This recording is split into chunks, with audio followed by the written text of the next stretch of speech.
Welcome back YouTube, 22K here, welcome back to the channel, welcome back to another video. As the title suggests, we've got Nottingham to discuss, we've got Blackpool, that's 2 more events and about for this year.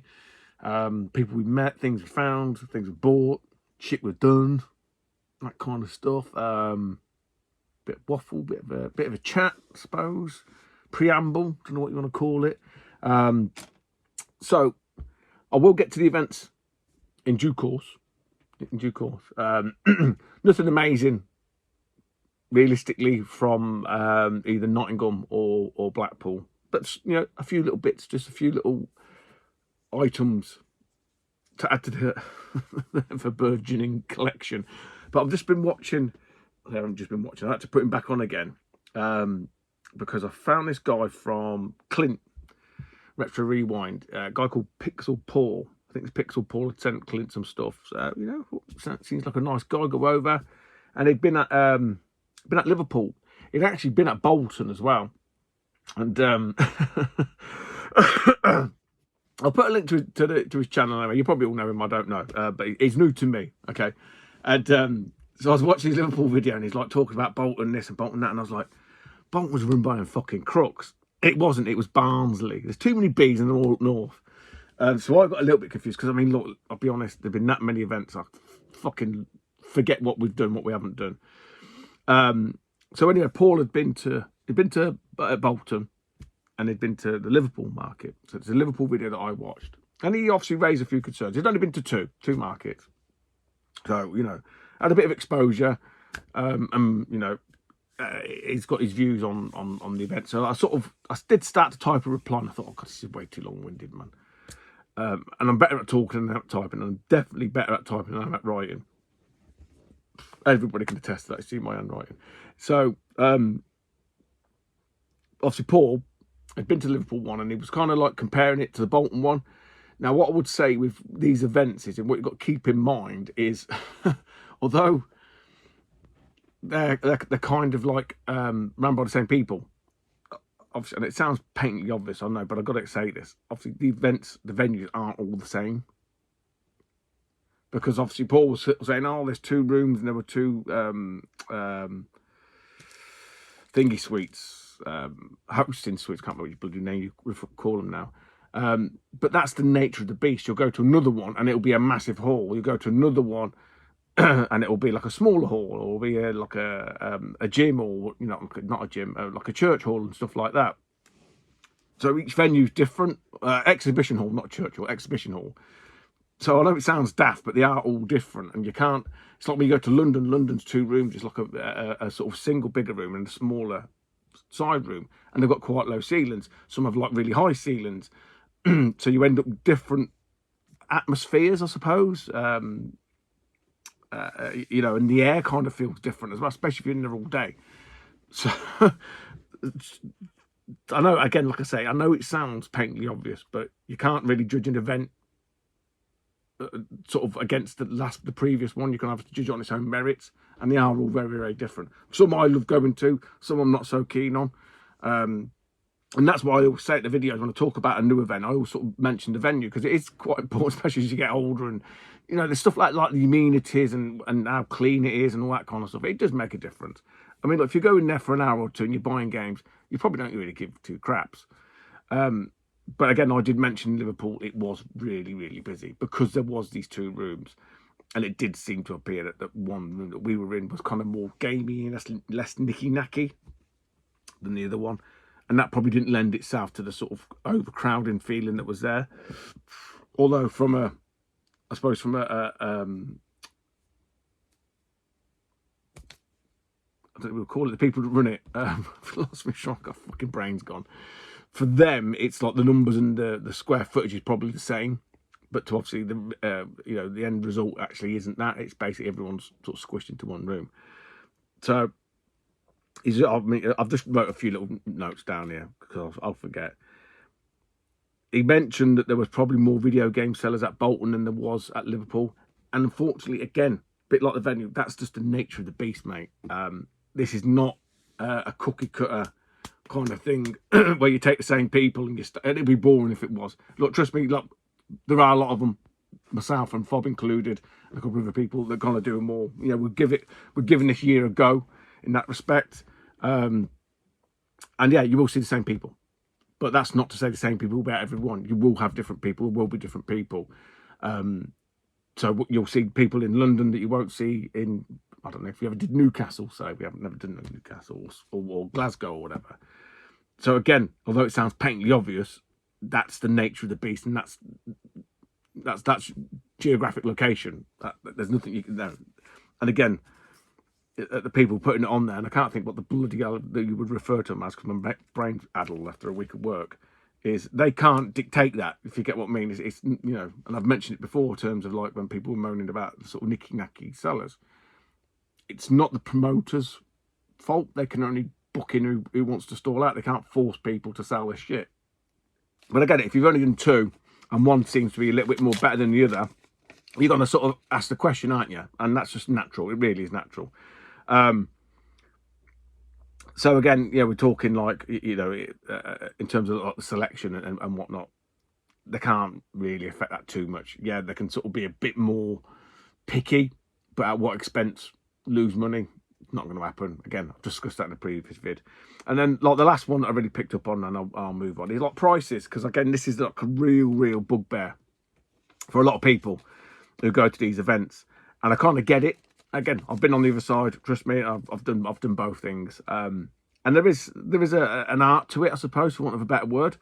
So what you've got to remember is, with some of these people that are stalling out, they're not what we call independent sellers. They are shops. They are brick and mortar stores, and they'll, if they're small-ish, they'll shut the shop for that Sunday, that Saturday, and they'll just take stuff off the shelf and then bring it along and try to sell it. So there's no real price adjustment, because it's not viable, right? It's just not viable to reprice everything. They're not going to do that.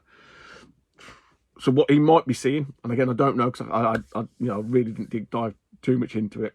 He might just be seeing that in effect.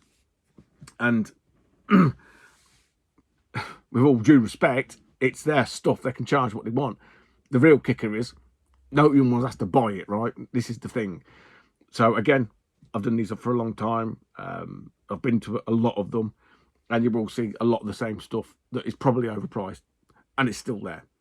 And it's still there because it is overpriced, and that's the long and short of it. You know, there's some people that, for whatever reason, they won't budge on. They won't even give you £2 off, right? Let alone a £5 off. And again, you didn't mention any of this, but it's just feeding into that whole thing when it comes to, you know, in terms of how these places work, and the people that stall out of them. That's their prerogative, yeah, and you're not going to change that. I mean, to go on YouTube, and again, it's not a dig at Paul at all, because obviously it's only his second one and he's just finding his feet. It ain't going to make a jot of difference, mate. It really isn't. Again, people that know me, and I've known them for many, over a decade, right? Back at Leeds and stuff like that, it don't make a difference. They're not really that bothered in the grand scheme of things. Their view is someone else will buy it, and I get that as well. Because you do get people that lowball you, and it's like, or they'll come at the last half an hour thinking you're going to give everything away. Look, it's a car boot sale. It's like, dude, I'll just take it to the next one. It's not a problem. So I think what I'm trying to say is, you vote with your wallet, essentially. Yeah, there might be something there that you really want, but realistically, if the vendor's not willing to move on price or be negotiable, just move on. It'll come up again. You know, you've been to two, and anybody who's thinking of going to one or whatever, one probably isn't going to give you a good, two probably isn't either. You kind of have to go to a couple. You'll get a feel for it. You know, and in terms of like the pricing, he mentioned a couple of games. I think one of them was like Ridge Racer, and he was kind of umming and ahhing about the price against CEX and this, that, and the other. There's a lot of factors at play like that, and I kind of get we had the right idea. You know, that you sort of use CEX and a bit of eBay as a barometer. Exactly the right thing to do.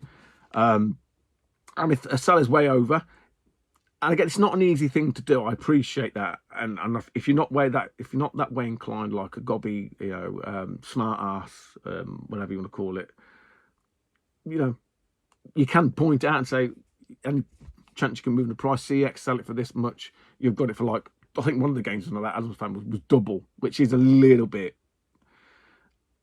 It is, but it is what it is. At the end of the day, again, it's their prerogative. they put the price on it. But there's no harm in asking. They can only say no. I'll only ever say no. And it might be that someone's priced it up. Again, if it's a shop, they're probably priced it up like 6 months ago, a year ago even. It could have sat there. And the price probably has come down because that's what happens. You know, again, with the best will in the world, prices fluctuate. And if these people have got big shops or whatever, they ain't going to get around to repricing everything every single event.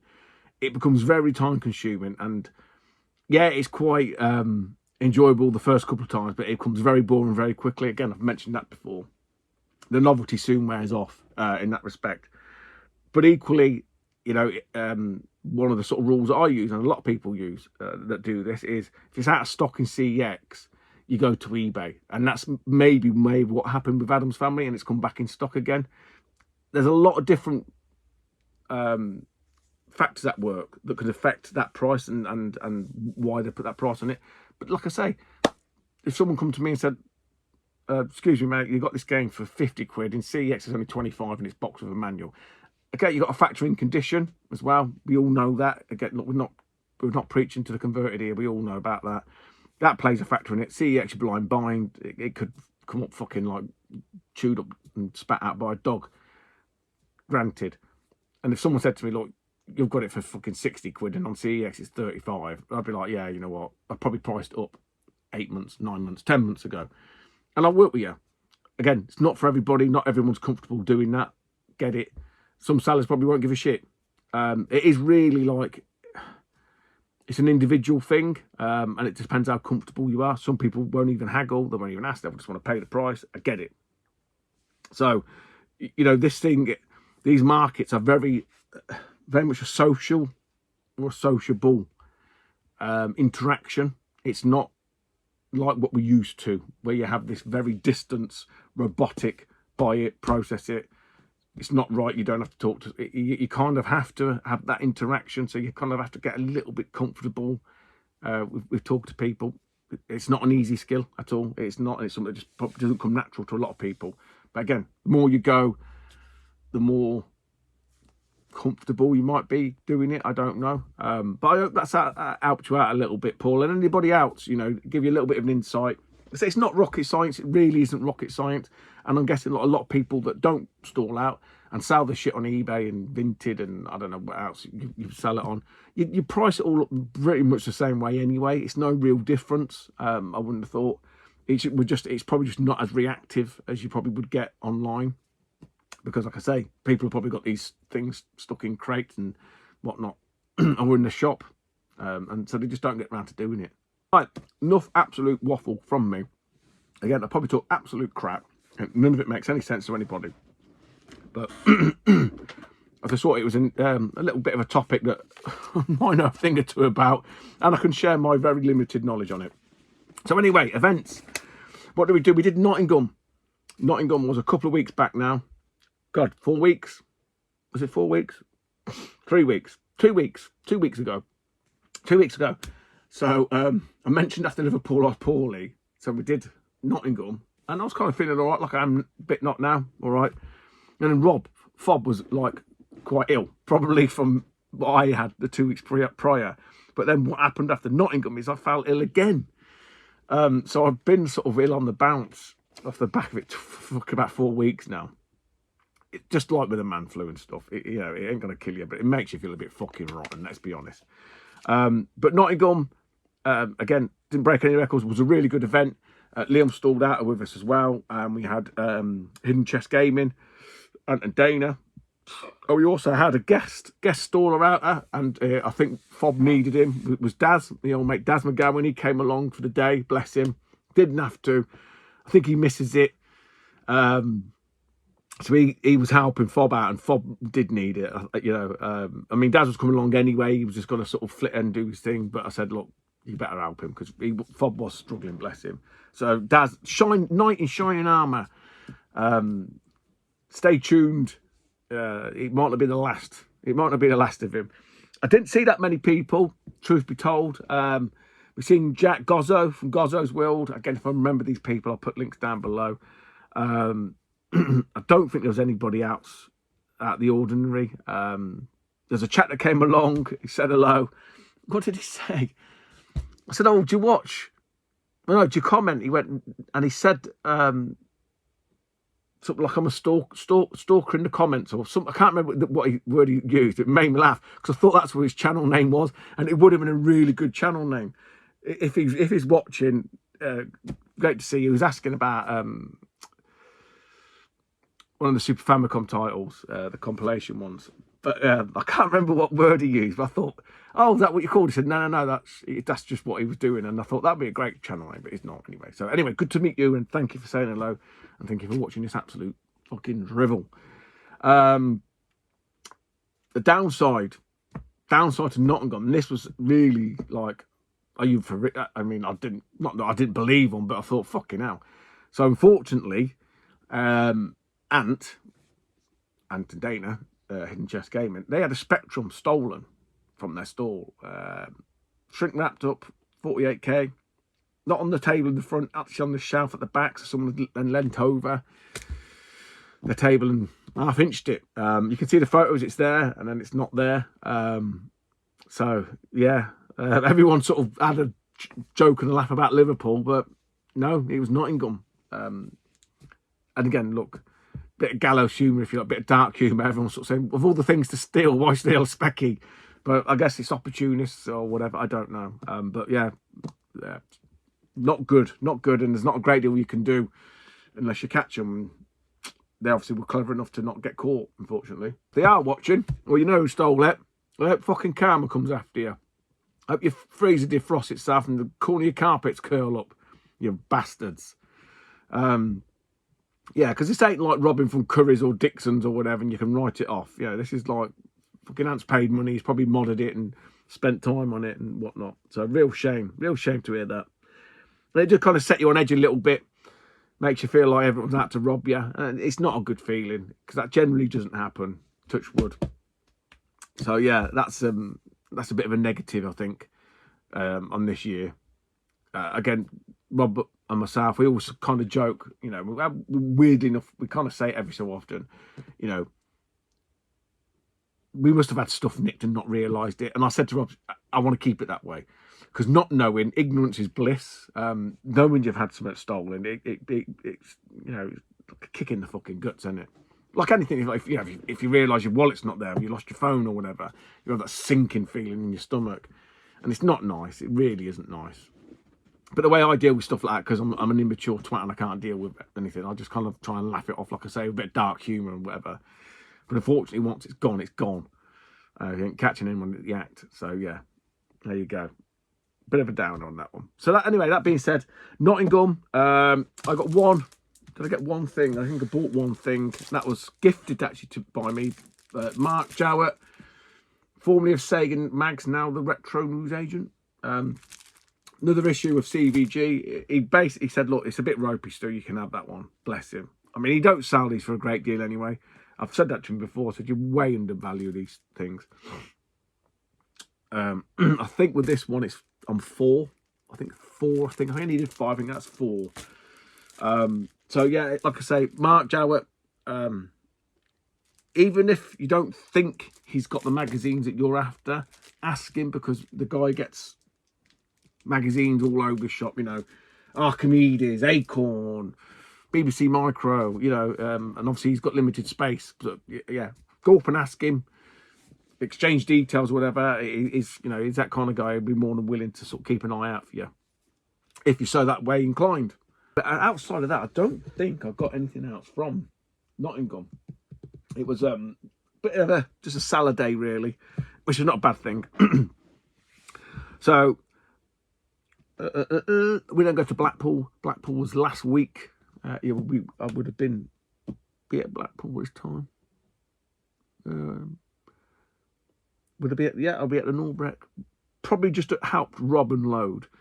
I really enjoyed it this year. Very different, very different setup.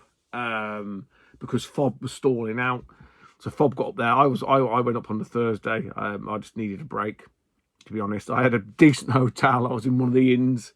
You know, sort of paid up if you like, but more than worth it, because I say just a year that it's been. I just treat myself and enjoy it. The spoils spoils of war, so to speak. And yeah, just really just chilled out and enjoyed Blackpool, because I've never really, I said this to Rob, I've never really gone and like looked around and enjoyed it. I've always said this, you know, it's always been sort of running around like just chicken up and down from the Norbreck and stuff like that, which is not a bad thing, but sometimes it's like, it don't feel like you've been away. So I was like, no, we've got to go up, take us time, have a look round. And unfortunately, we had that storm. It's a storm Amy. Oh my God, I've never known wind like it. Wind and rain. I mean, I've had bad rain at Blackpool before. And again, I think I mentioned it a couple of years back. There was one time where Rob, me and Danny, we stayed down near the Pleasure Beach, and we just crossed the road to the tram. And in that little crosser, it looked like you'd been dunked in a swimming pool. It was like that, but like 10 times worse. So yeah, so Fob was storing that. He got there on the Friday, late Friday afternoon. Again, it's quite a nice bit up at the ship brick, and just like no one there, having a coffee, and just like chilling out. But obviously then the rain came, and then Rob turned up, and then we had to unload in the rain. I was literally soaked to the bone. Soaked to the fucking... We both were. I think most people were. So yeah, it was a little bit like, oh my God. So I felt damp and cold for like most of the evening. And I even had my hoodie on the back of a chair. Didn't dry out. In the end, before going home, I had to go and dry it in the gents' toilets. And anyone's been to the Norbreck knows that hand dryer ain't that great. And ain't that great, you know it's not that great, because they've got like towels to dry your hands with, because it's that fucking bad. So yeah, it's a little bit like, obviously trying to overcome the flu a little bit, probably just literally like added another fucking 4 days to it by being like damp, sodden bones. But no, it's all part of it, right, at the end of the day. There's a few, the usual crowd are up there. Nice to see people. Seen Rob, who is actually Retro or Bust. I see Retro or Bust Rob at a couple of the events. So I had a chat with him. He was trying to hawk out his Amstrad magazines, and I had a bit of a laugh at that. Chris Nova Bug, Steve, Retro Run Limb. Who else was up there? A lot of Chris's crew, Nova Bug's crew. They were stalwarts, to be fair to them. You know, for thick and thin, they always turn up. Simmy Simcoe, James is always a good laugh. I didn't know he was a baker. We had Retro Ed, Scott, Marathon Gamer. Who else was up there with them three? Another chap, I said his name was Jimbo. I can't remember. They didn't really introduce me, to be honest. I just sort of asked. I said, I don't know who this chap is. He said, oh, it's Jimbo. So nice to meet Jimbo. And I think he's like local to Blackpool, because I was talking about some of the pubs I went to on the day before. So just like I said, just bummed around, actually like explored Blackpool a bit. Paul Ink Northerner was up there with his missus later on. Pete, I was going to say vegan Pete. On the retro tip. Who else was fucking? I seen Russ Newton was there. Holster looks like a fucking ball of muscle. About 3 stone. She's only about 4'5". Looks like she's going to go into fucking pro wrestling. Oh my God. Sean Holly was up there with the lads from Arcade Club. Barry, I always speak to them. I had a good laugh with those guys, actually. Always have a good laugh with them. I'm trying to think who else was with. There wasn't any Alex. There wasn't any U-Star Gamer. They get to take his old man to the football. I bet I forgot people. But no, it was a good laugh. You know, it was a different vibe. Because obviously, helping Rob and stuff like that.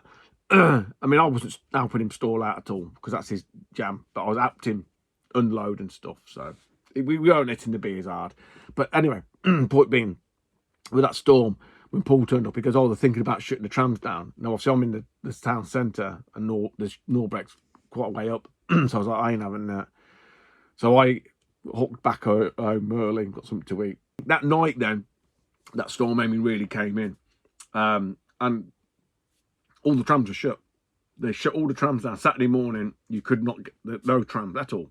So I sat downstairs, blowing my hotel in the Greggs, having my coffee and that. And watching the world go by, you can see, and I'm like, sat there for about half an hour thinking, I'm not seeing a tram go past. Check on my phone. And I'd already bought my ticket, no trams.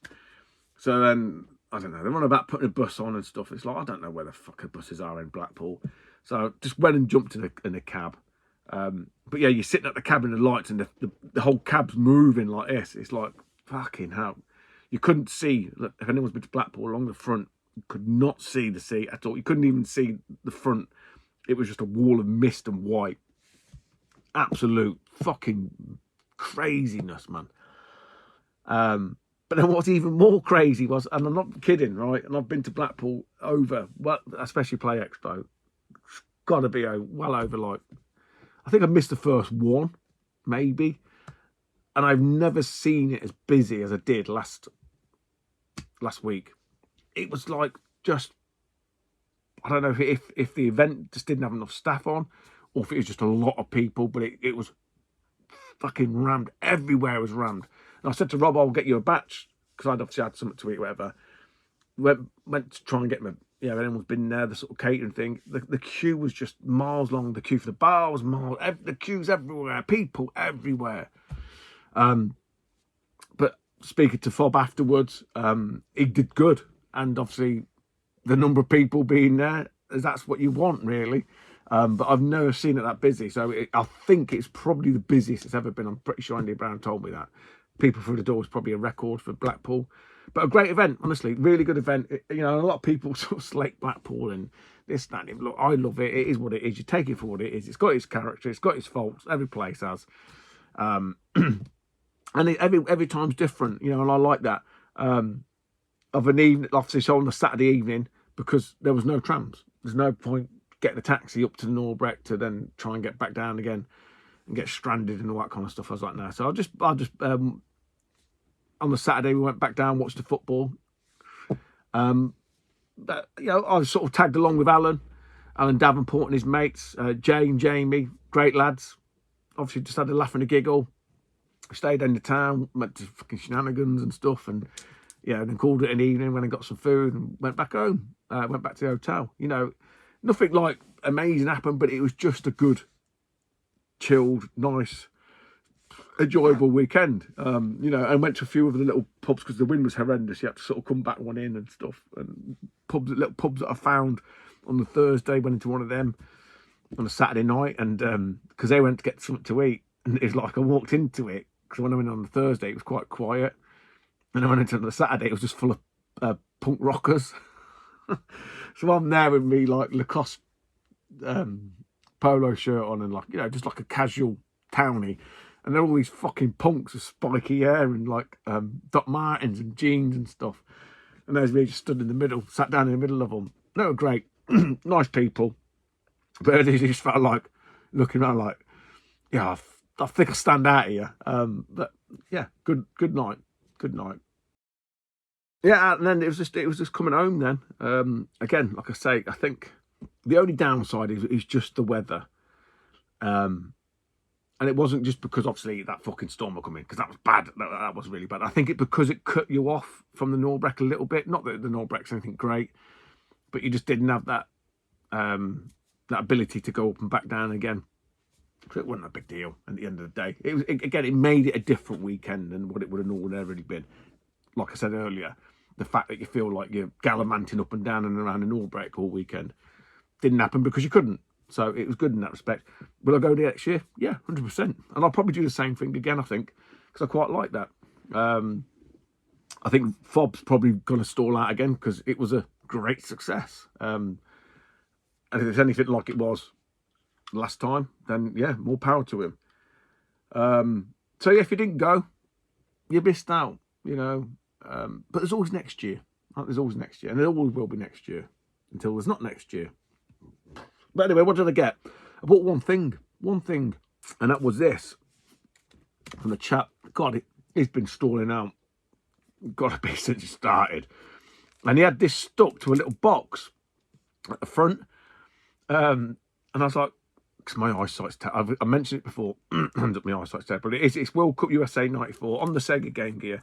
I didn't even haggle. £6. Been on the other side of the table. I ain't gonna say, well, you take a fiver. Paid in the £6. I don't mind. Helps him out. Means he'll come back again next year. But yeah, one of these ones that because it's these football games and stuff, they start calling them all the very similar names, but it was one that I needed. Chuck that one off. Well happy with that. So there's a one for the Game Gear. And that's what I was hunting, really. I say I weren't going mad. You know, not like, again, what I'm after, what I'm interested in is quite like a sort of narrow window now, for want of a better word. And I know where to find it, basically. I'm in no rush in that sense, but I am an impatient person by nature. So outside that, guys, there wasn't anything else other than meeting great people and having a great time. Oh, James, I've seen James. I don't know, he's not on YouTube anymore. Him and Colin, I can't remember what the bloody channel's called. But he turned up at Shenanigans with his mate. His mate was a great laugh. Well, James is a great laugh as well. Because I like to take the piss. He had like his fucking, looks like he's got Ming the Merciless, what's his name who does the discs? Oh, Doctor Strange. And then he turned up at Shenanigans with his big fucking duffel coat on because the weather was bad. And Jay and Jamie were saying like E17, Brian Harvey, Staying of the Day, and they were singing Staying of the Day to him. So like I say, it was just a great laugh, right? It always is a good laugh anyway, no matter what. And it's not the location, it's the people that make it. So again, like I say, many thanks for everybody said hello, spoke to, yada, yada, yada. Great stuff. And again, I'll do it all again next year, 100%. Hopefully that's it. I can't think of anybody else. Right, other stuff that we've hoovered up. Right, the last one I needed these. I can't remember. I got the first two. The first one I bought, was it come in a bundle? No, the second one I got in a bundle. And the first one I went and bought, and the third one, when I bought the first one, was proved a little bit expensive. And then I thought, you know, periodically have a check on eBay. This popped up, I think, for like sub 10 quid. I'm having it. Mega Drive Power Tips Book 3. It is the official Sega Mega Drive Power Tips Book 3. There is only 3 of these. And this one's in really nice condition. So, yeah. Thought, you know what, we'll have them. Again, I've always got a broken record. Always a stickler for the cheats and stuff like that. I just think it added longevity to games, and I was really bad at them. Oh, games. Fucking, oh, what Blackpool. My God, I played so many games on the Saturday. Honestly, I really did. God, my nose is itching. Alien Insurrection, was that the light gun game? Completed that. Completed RoboCop. Completed Total Carnage. That was quite good. Had a few lads come and join me for that because it was like one of these games that never fucking ended. So yeah, I don't know who they were. I just said, "Oh, do you mind joining us?" I said, "No, crack on." What else? I played a load of pinball. What was I playing? Iron Maiden, but I couldn't hear the sound on the Iron Maiden table because everything's just so fucking loud, which is a bit of a shame. God, yeah, managed to get on a few of the pinball tables, not all of them. What else did I play? I played loads. I really did play loads, and I did enjoy myself. Because I say, it's just bumming around, not too fox. I didn't feel that pressure because I'd been there a while. So yeah, kind of like let it, and it was really good actually. Couldn't get on any of the hydraulic games. They were just like rammed. They had the Star Wars bubble thing. No chance of getting on that. But no, it was really good. I say I would have been nice to go up on the Saturday evening for the after party because you could have got onto that then. But say no tram. So anyway, that's by the by. But yeah, plenty of games we played. They were, honestly. Other stuff.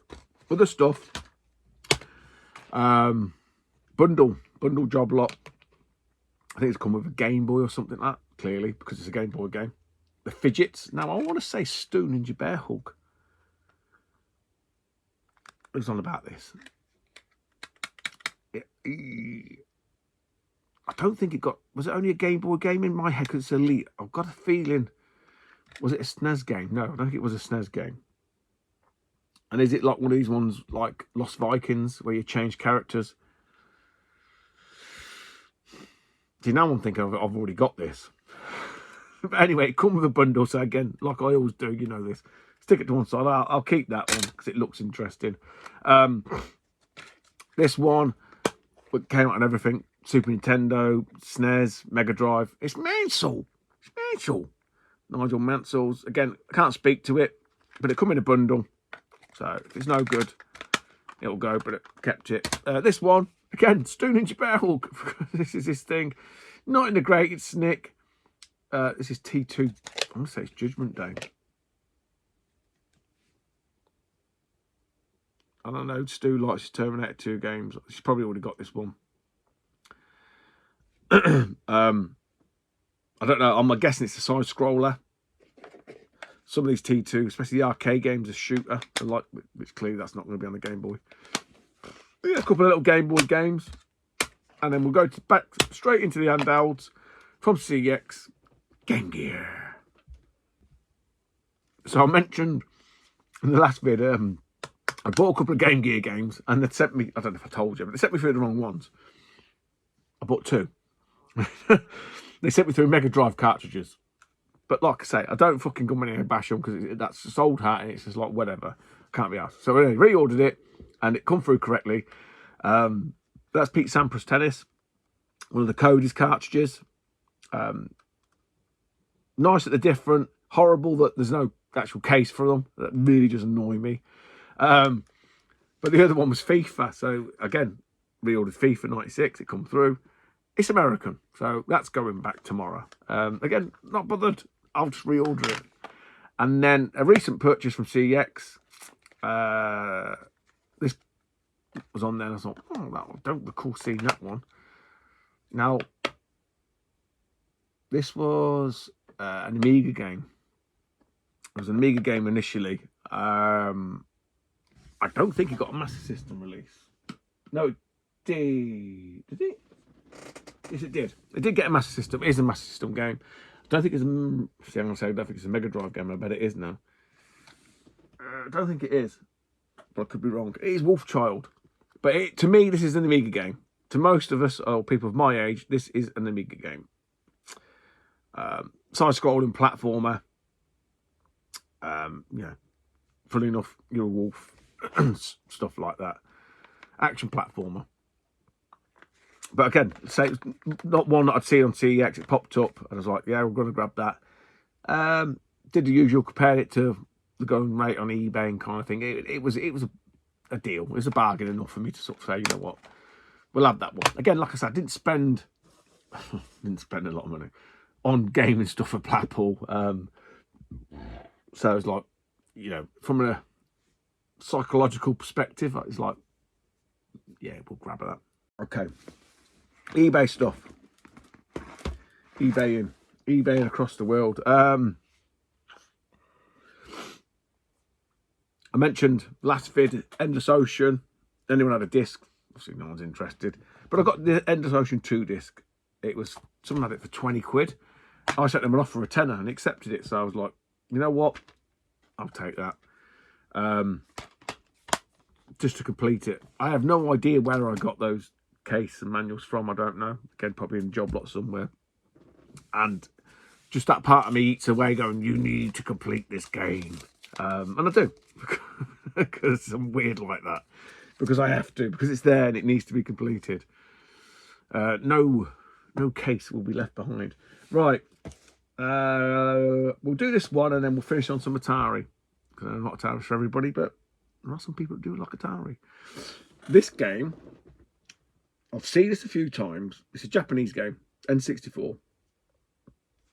And there's not many of the N64 titles that I'm kind of really that interested in. You know, look, no surprise from anybody. It probably won't get played. It might get played, it might not. I don't know. We'll see when the if and when the analog comes out. But I remember years and years and years ago, a long, long time ago, in a galaxy far, far away. No. It was Play Expo Manchester. Do you remember that? Not many people remember Play Expo Manchesters, but they were good. Glenn. A lot of time for Glenn. Big N64 guy. I don't need to link him down below, you know, Glenn Plant. But legit, you know, sound lad. And he was obviously, funny enough, at Play Expo Manchester. And he'd bought this and he was really excited about it. And at that time, obviously, the import stuff was a thing, but it wasn't like a real it wasn't a, it sounds daft, it wasn't a real thing, because they were so cheap, right? You know, there weren't many people that were kind of like hawking after import stuff per se. You had Jay, Cybersnake, who knew a little bit, and then Dal, Scratch Master Dal, Retro Godfather.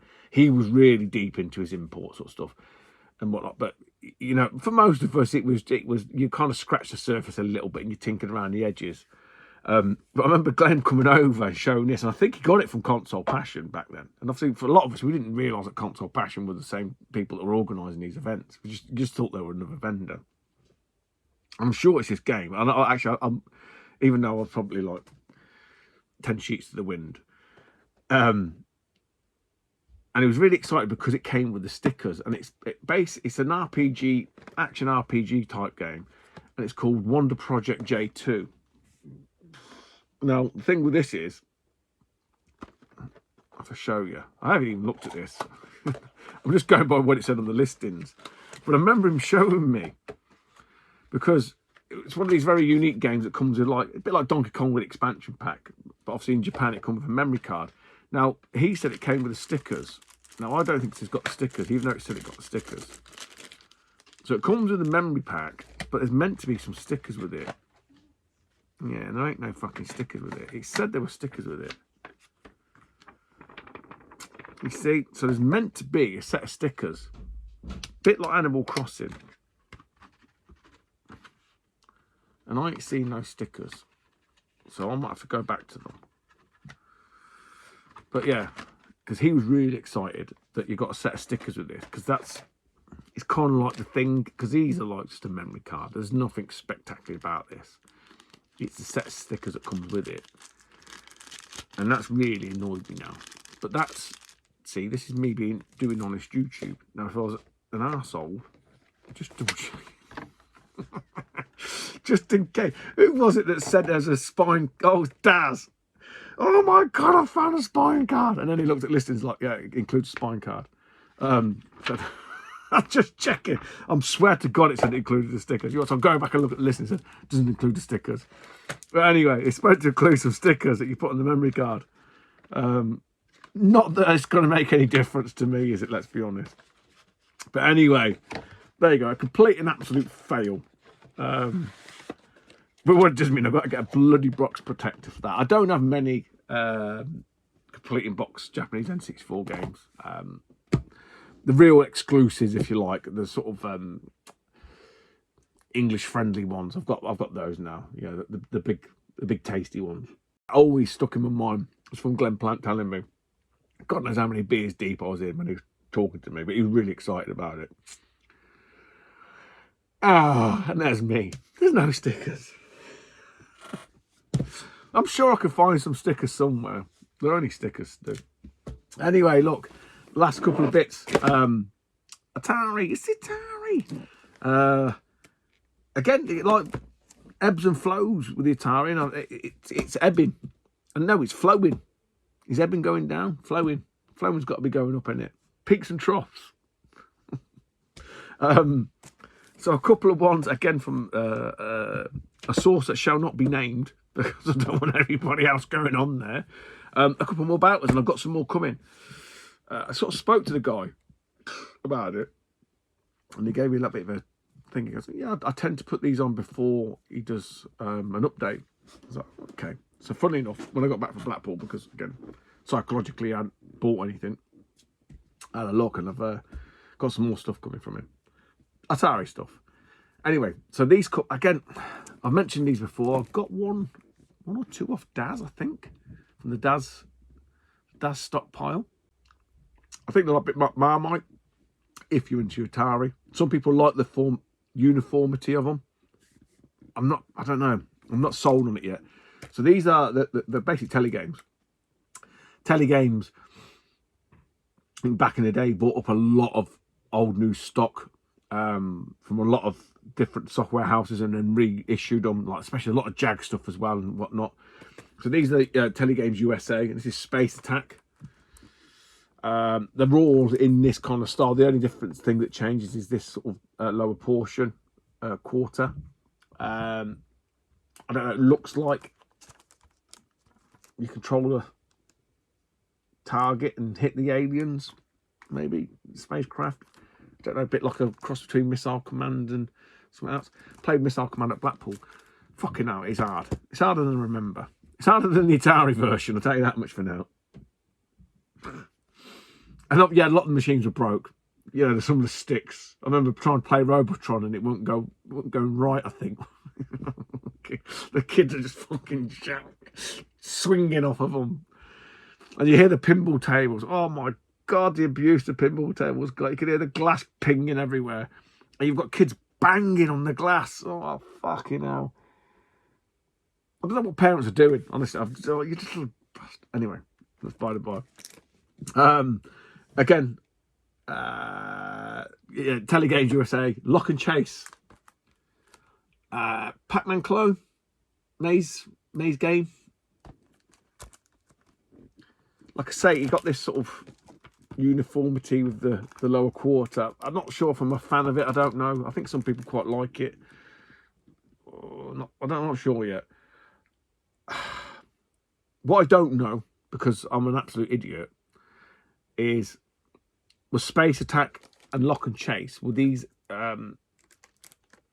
sort of, I don't know what you would call them, like black box releases or full colour releases before, and these have been reissued, or were these the first ones? Because I did have a quick look, and these are the only versions I could see of them.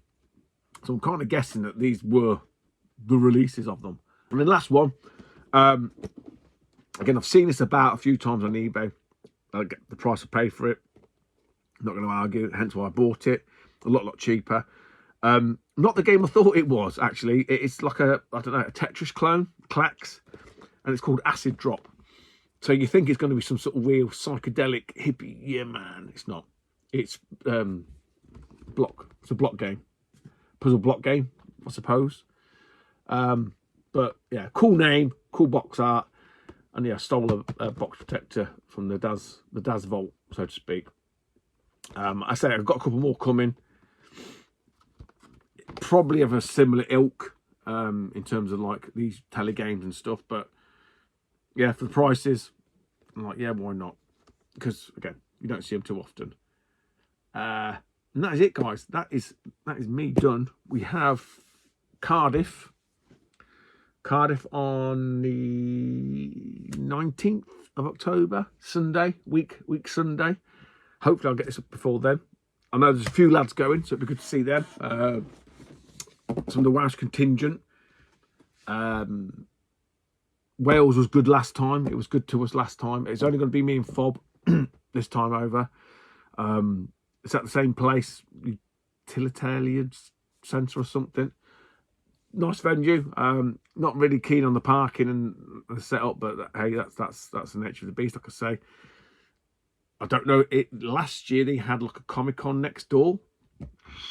I don't know if that's still the same thing. That's quite a little weird and wonderful thing to do, I suppose, because the eldest is into comic books and DC and stuff. So I'll no doubt be walking around asking them stupid questions about comics I have no idea about. But I think at some point they do let you sort of go between them, so to speak, which is quite nice. So yeah, if you're there, come and say hello. And actually introduce yourself, because I remember last time, I can't remember who it was now, Justin, I think he said he come and said hello, and I like kind of maybe really quietly spoken, but yeah, I am half deaf. It is really busy there, so yeah, please come and say hello, and come back if it's really busy, and get a selfie. I'll remember to get a selfie. So yeah, outside of that, guys, take it easy, YouTube, and I will speak to you soon. Bye bye.